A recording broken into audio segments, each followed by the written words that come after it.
Now let's take a look at this morning's top stories, what you need to know before you go.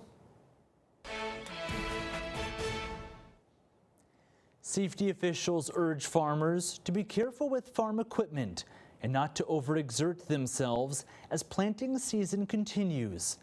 Now this comes as one man died and another was seriously injured in a farm accident in Minnehaha County, South Dakota earlier this week.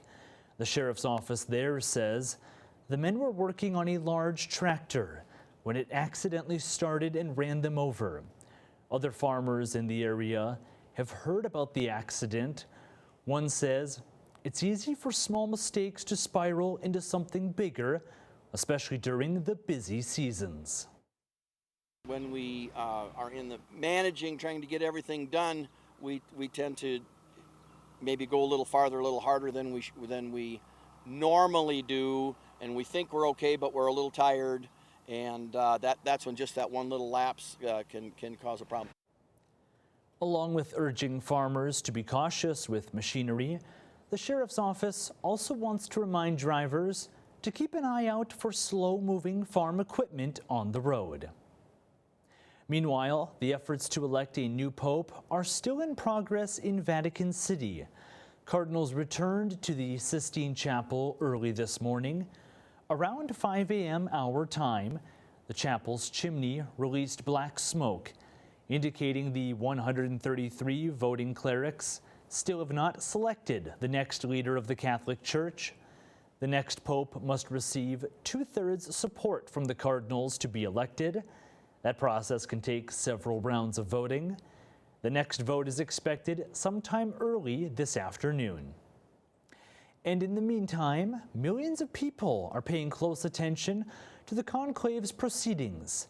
Here in Iowa, visitors to the Grotto of the Redemption in West Bend are among that number. The grotto is a religious landmark that began construction back in 1912. Since then, roughly 6 million people have visited the site. Folks yesterday said the decision the Cardinals face in selecting a new pope is not an easy one.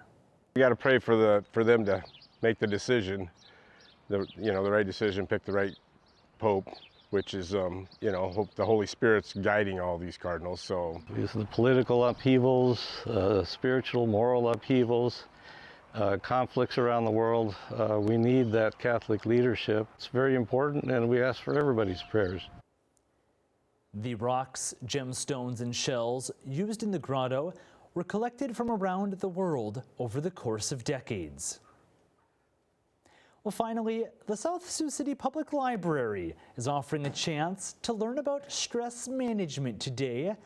At today's Lunch and Learn event, folks are encouraged to bring their lunch and attend the presentation over the noon hour.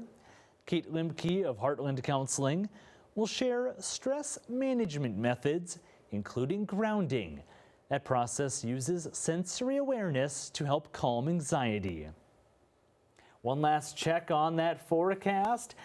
Enjoy today because we'll have days later on that are warmer than this one. Yeah, certainly. And right now we see a lot of drought conditions. So speaking of anxiety, I'm anxious to see what that drought monitor looks like later on today when that comes out. High temperature of 81 degrees, sunnier and slightly cooler, dropping down to a low of 47 tonight, clear and quiet. Your 9 on 9 forecast showing that we'll see temperatures heating up as we head throughout the weekend. Make sure to wear plenty of sunscreen, take breaks in the shade if you're going to be outside, and drink plenty of water. That continues all the way through next week as we slightly cool down for that guest weather Orange City Tulip Festival next Thursday.